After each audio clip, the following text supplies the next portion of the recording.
Hey guys, I want to do a slight variation of a recent Southern Prepper 1 video, and which was asked in that video, if your property were an island and you were isolated and suddenly cut off, and you can't get help to you and you can't go and get help, how long could you survive? Well, my question is, if you were locked down and could not leave your property for 2 months, could you perpetuate normalcy for your family? This, of course, assumes you have, as preppers should, enough food and water to last at least 2 months. If you don't, turn this video off and fix that problem right now.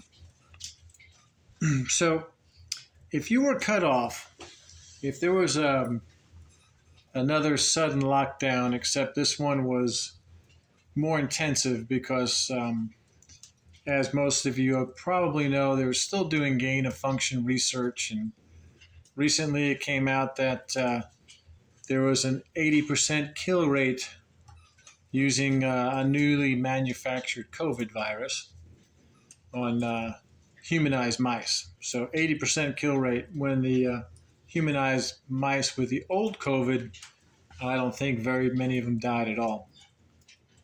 So we're still playing with this, and this is being done in the United States. So my scenario would be, let's say, this new and improved COVID breaks out of this lab too, but here in our country. If you had to be locked down for 2 months, could you survive that? And what are your priorities going to be? Again, we have to assume you've got food and water, not only for yourself, but for any of your animals, your pets, your goats, your sheep, whatever you happen to have, chickens.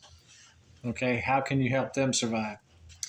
So, again, what are the priorities?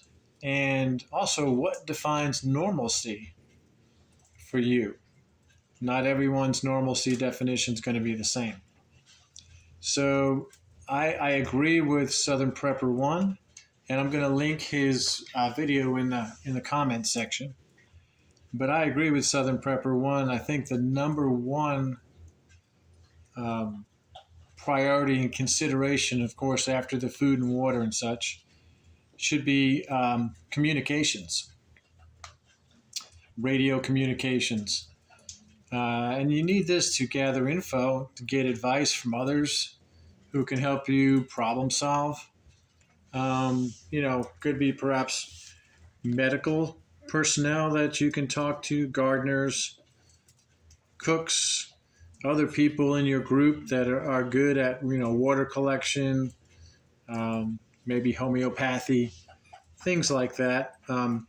Even something as simple as, well, I've got meds for adults. Can I use these for kids, and in what doses?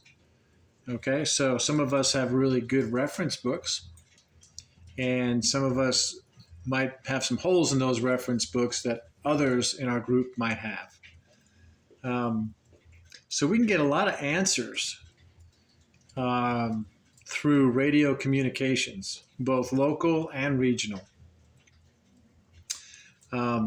We could kind of consider the radio our prepper version of Google. So my first would be communications. I definitely agree with Southern Prepper on that one. Another part about that communications might be, how about just not feeling so isolated? If y'all could get on the radio even for 10 minutes a day and talk to people, you might not feel that isolation. The isolation that many people in our country and others are finding are being psychologically scarred from this last COVID lockdowns, especially our young people. So isolation could be definitely mitigated if everyone knew that they could reach out, and there are actually other people out there and other networks that they can use and talk to and communicate with. Next priority for me would be power. If there is a lockdown and things, we're already having difficulties with power, blackouts, um, not enough energy rates too high and unaffordable.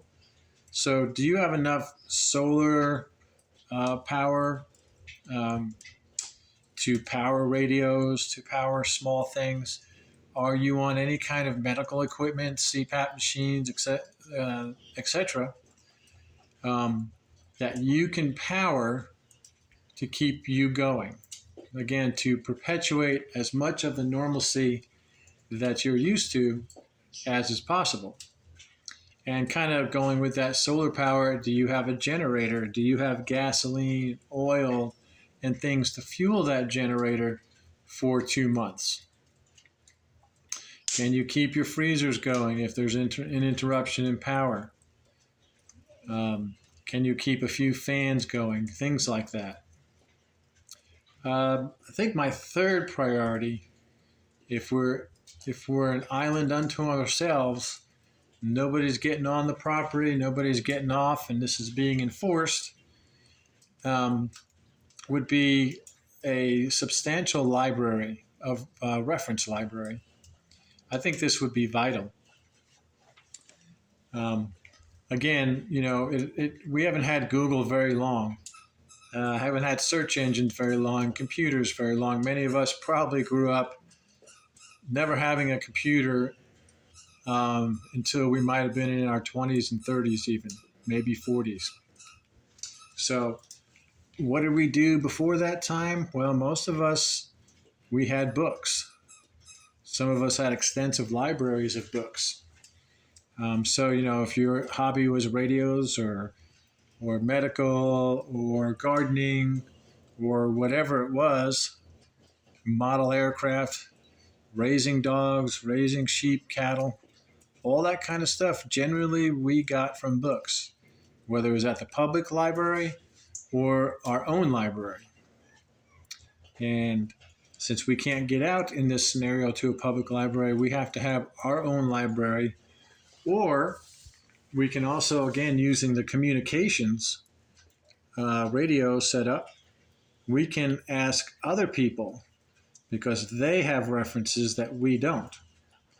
So again, we can kind of, instead of scrolling through on our phone on Google, we can just pick up the radio, push the button, and find out some answers from people that have those references that we don't. So this is my thoughts on this. I'd really be interested in your thoughts. Can you go 2 months locked down on your property, not being able to go, now no one being able to come, no one's coming to help you? Could you survive 2 months? Could you thrive for 2 months? What are some of your weaknesses? What are some of your strengths? This whole thought experiment is to get you to think along those lines and, what if this happened?